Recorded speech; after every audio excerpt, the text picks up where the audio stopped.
আপনাদের কাছে একটা মজার গল্প বলি। আজকের একটা সকালে খবরের কাগজে প্রতিবেদন দেখছিলাম, শুনবেন ভালো করে, একটু আস্তে কথা বললে কিন্তু আপনারা কিন্তু শুনতে পাবেন না, বুঝতে পারবেন না, একটুখানি শুনুন মনোযোগ দিয়ে। আজকে সকালে একটা খবরের কাগজে প্রতিবেদন দেখছিলাম, এখানকার যিনি হারমাত, এখানকার যিনি 15 বছরের এমএলএ ছিলেন, ভাঙড়ের ক্যান্ডিডেট হয়েছিল, আজকে কি বলেছে জানেন? বলে ভাঙড়ের মানুষ বেঈমান। কেন বেঈমান? ওনাকে জেতায়নি তাই। আরে ভাঙড় আর ক্যানিং তো পাশাপাশি, জানে তো ভাঙড়ের মানুষ যে ক্যানিংই তুমি কি জ্বালাচ্ছ, ক্যানিংই কি জ্বালিয়েছ আর কি জ্বালাচ্ছ, ভাঙড়ের মানুষ সবাই জানে। সেই জন্য কিন্তু ভাঙড়ের মানুষ তোমাকে ভোট দিইনি। ভাঙড়ের মানুষ বেঈমান না, তুমি বেঈমান বলে ভাঙড়ের মানুষ তোমাকে ভোট দেয়নি, এটা তোমার মাথায় রাখতে হবে। ভাইজানের মতো একটা সব ক্যান্ডিডেট, ভাইজানের মতো একটা ক্যান্ডিডেট, ছোট ভাইজান, যে গোটা বাংলার বুকে যার জনপ্রিয়তা, তাকে ছেড়ে তোমার মতো বেঈমানকে ভোট দেবে ভাঙড়ের মানুষ? নোংরামির একটা সীমা আছে। তুমি ভাঙড়ের মানুষকে বেঈমান বলো, নির্লজ্জ বেহায়া কোথাকার, এই জীবনতলায় উঠতে পারো না তুমি। তুমি বড় বড় কথা বলো, তুমি জীবনতলায় যে অত্যাচার চালিয়েছ, হেরে যাওয়ার পর তোমার তো ভাঙড় ক্যানিং এর মানুষ একবারও দেখিনি। তুমি তো ক্যানিং ভাঙড় ছাড়াও কোথায় লুকিয়ে আছো? নোংরামি কথাবার্তা। ভাঙড়ের মানুষ বেঈমান, ভাঙড়ের মানুষ ভালো বলে, সৎ মানুষ বলে তোমার মতো বেঈমানকে প্রার্থী করেনি, ভাইজানকে জিতিয়েছে তারা। এটা মাথায় রাখতে হবে। আমি এখন বক্তব্য দীর্ঘায়িত না, সংক্ষেপে, রাস্তাটা পুরো জ্যাম, গোটা এলাকা জ্যাম হয়ে রয়েছে। প্রশাসনের কাছ থেকে আর্জি আসছে বারবার যে একটু দেখে নিতে হবে। আমি আপনাদের অনুরোধ করব, আমরা সহযোগিতা করব প্রশাসনের সঙ্গে। শাহাবুদ্দিন সিরাজীদের নেতৃত্বে এই জীবনতলা, ঐতিহাসিক জীবনতলা রূপ নিয়েছে, এটা মাথায় রাখতে হবে। আজকে যারা এই জীবনতলায় সন্ত্রাস করেছে, বিগত কয়েক বছর, কয়েক যুগ ধরে এই জীবনতলাকে অশান্ত করে রেখেছিল, এই জীবনতলা শান্ত জীবনতলা উপহার দেবে, এটা মাথায় রাখতে হবে। যারা এই জীবনতলাকে শাসনের নামে শোষণ করেছে, মানুষের উপরে স্টিম রোলার চালিয়েছে, এই জীবনতলার অফিসে বসে সাধারণ মানুষের উপরে অত্যাচার করেছে, তাদের মুখে আজকে এই মিটিং থেকে জমাখালি ঘোষা গেল, এটা মাথায় রাখতে হবে। আপনাদের কাছে অনুরোধ রাখছি, একটু ধৈর্য ধরুন। আমি কোনো বরণ করব না, শুধুমাত্র প্রার্থী আছে এখানে, এখানকার আইএসএফ এর নেতা আরাবুল ইসলাম মহাশয় আছেন, আমি তাকে বরণ করার জন্য অনুরোধ করব। এখানকার ছেলেদের, আমাদের শাহাবুদ্দিন সিরাজি সাহেব আছে, তাকে বরণ হবে, আর আমাদের আশরাফ বাবু, 3 জন ছাড়া আর কেউ বরণ হবে না। আমি অনুরোধ করছি আমাদের প্রিয় নেতা আরাবুল ইসলাম মহাশয়কে উত্তরীয় ব্যাচ পরিয়ে বরণ করে নেওয়ার জন্য।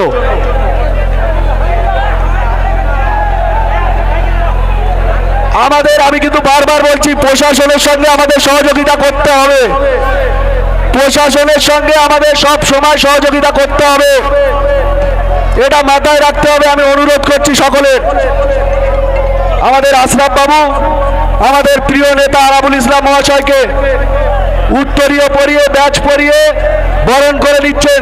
সকলের কাছে একটু করতালি চাইব।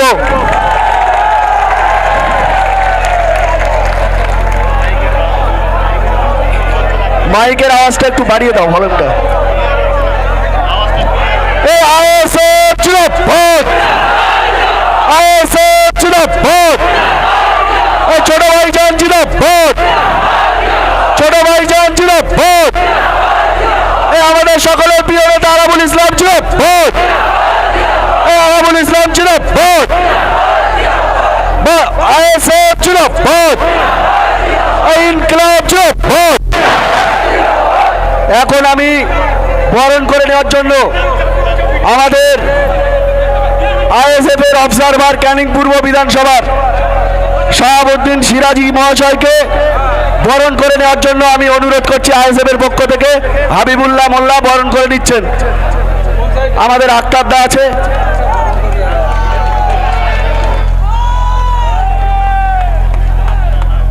একটু ফ্ল্যাগ গুলো নামিয়ে দিন না, পিছনে প্রচুর মানুষ রয়েছে দেখতে পাচ্ছে না, ফ্ল্যাগ গুলোকে একটু নামিয়ে দিন দয়া করে, দয়া করে একটু ফ্ল্যাগ গুলোকে নামিয়ে দিন। আচ্ছা, আমাদের একজন মহিলা মানুষ এসছেন, আমাদের প্রিয় নেতা আরাবুল ইসলাম মহাশয়কে ফুল দিয়ে একটু সংবর্ধনা জানাচ্ছেন। সকলের কাছে একটু করতালি দিয়ে অভিনন্দন জানানোর অনুরোধ করব। আচ্ছা, আমাদের আশরাফ বাবু আমাদের একজন সিনিয়র লিডার এখানকার আইএসএফ এর, তাকে বরণ করে নেওয়ার জন্য আমি অনুরোধ করছি। আর কোনো কাউকে বরণ করব না, আশরাফ বাবুটা আর কারো করতে হবে না, আর কারো করতে হবে না, আশরাফ বাবুকে বরণ করে নেওয়া। একটু কে আছে? ঠিক আছে, তাহলে আশরাফ বাবু আমাদের আইএসএফ এর নেতা, অন্যতম নেতা। আশরাফ বাবুকে বরণ করে নিচ্ছে। দেখুন, হাজারে হাজারে মানুষ এখনো মিছিল আসছে। আজকে জীবনতলা বলেছিলাম অবরুদ্ধ হয়ে যাবে, গোটা জীবনতলার মানুষ, গোটা ক্যানিং পূর্বের মানুষ আজকে রাস্তায় চলে এসছে এবং জীবনতলায় এসে প্রমাণ করে দিয়েছে যে এখানে আইএসএফ হারিনি, আইএসএফ কে হারানো হয়েছে, এটা আজকে আবার প্রমাণ করে দিয়েছে।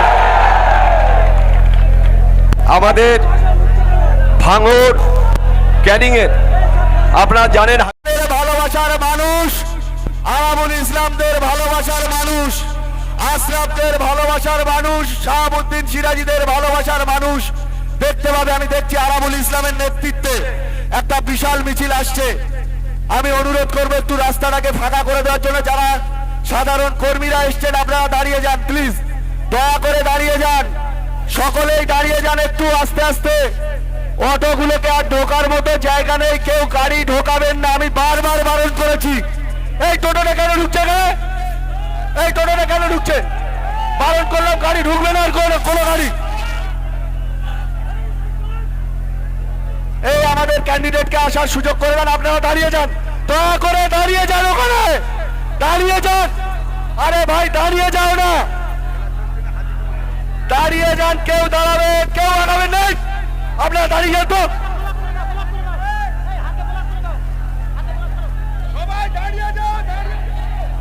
আরাবুল ইসলাম, নওশাদ সিদ্দিকী ভাইজান, বড় ভাইজান,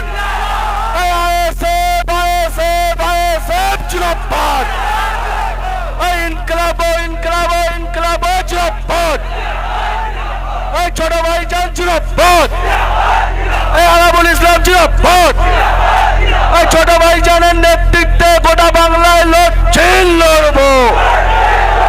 আইএসএফ জিন্দাবাদ, আইএসএফ জিন্দাবাদ, আইএসএফ জিন্দাবাদ, ইনকলাব জিন্দাবাদ, আইএসএফ জিন্দাবাদ। বিরোধী দল বলুন, কোন দল, কোন দলের কোন ফ্ল্যাগে আমরা হাত লাগাবো না, ঠিক? এটা ছোট ভাইজানের আদর্শ, পরিষ্কার দলের নির্দেশ। কোন রকমের বিশৃঙ্খলা এই মিটিং থেকে আমরা করব না। কি এটা পারবো তো নাকি? আমরা শৃঙ্খলা মেনে এই আজকে জীবনতলার মিটিং, স্বাধীনতার পর থেকে আজকে এই প্রথম ঐতিহাসিক জীবনতলার মিটিং হবে। আইএসএফ এর নেতৃত্বে, আইএসএফ এর নেতৃত্বে ছোট ভাইজানের লড়াইয়ের মানসিকতা দেখে আজকে যারা আইএসএফ এর কর্মীরা এসছে শৃঙ্খলা মেনে, এখানে আমরা স্বাধীনতার পর এই প্রথম এত বড় মিটিং এই জীবনতলা বাজারে করতে চলেছি। আমাদের ক্যান্ডিডেট আরাবুল ইসলাম, এখানে তাকে পরিকল্পনা করে ইভিএম এ কারচুপি করে হারানো হয়েছে। তারপরে আরাবুল ইসলাম আপনাদের পাশে এসে দাঁড়িয়ে আছে। আজকে যারা জিতেছে সব দল করার, আমরা কোনো জায়গায় কোনো কারোর বাধা দেব না। কি পারবো তো নাকি? আজকে যারা এখানে সন্ত্রাস করেছিল, যারা এই জীবনতলার বুকে মানুষের উপরে স্টিম রোলার চালিয়েছে বিগত 15 বছর, আর এদিকে হচ্ছে 34 বছর, আজকে তারা কোথায় কোথায় তারা আজকে? আপনাদের এটা বুঝতে হবে, আল্লাহর মার সব থেকে বড় মার। মানুষ তাদেরকে বিসর্জন দিয়েছে এবং বাংলা ছাড়া করেছে, এই জীবনতলা ছাড়া করেছে, আগামী দিনে ভারত ছাড়া করবে, এটা মাথায় রাখতে হবে। আর একটা কথা বলছি, আমাদের ছেলেদের আর একটা বড় গাড়ি এখানে আর ঢুকবে না। চতুর্দিকে রাস্তায় একটাও বড় গাড়ি ঢুকবে না। একটা মিছিল আসছে, বিশাল মিছিল, যারা নেতৃত্ব দিয়ে আসছে, আমি সকলকে ধন্যবাদ ও অভিনন্দন জানাচ্ছি। আস্তে আস্তে আসার জন্য অনুরোধ করছি। গাড়িগুলোকে, টোটো গাড়ি আছে, অটো গাড়ি সব ওখানে দাঁড় করিয়ে দিতে হবে। টোটো গাড়ি, অটো গাড়ি, সমস্ত গাড়ি দাঁড় করিয়ে দিতে হবে ওখানে। আর কোনো গাড়ি এখানে আসবে না। আর একটা গাড়িও এই জীবনতলার চতুর্দিকে রাস্তা দিয়ে যেন না বেরোয়। আমাদের ছেলেদের বলবো, অনুরোধ করব, কেউ এ করবে না। ভাই, মঞ্চে থাকা যাবে না সবার, আমি অনুরোধ করছি সকলকে।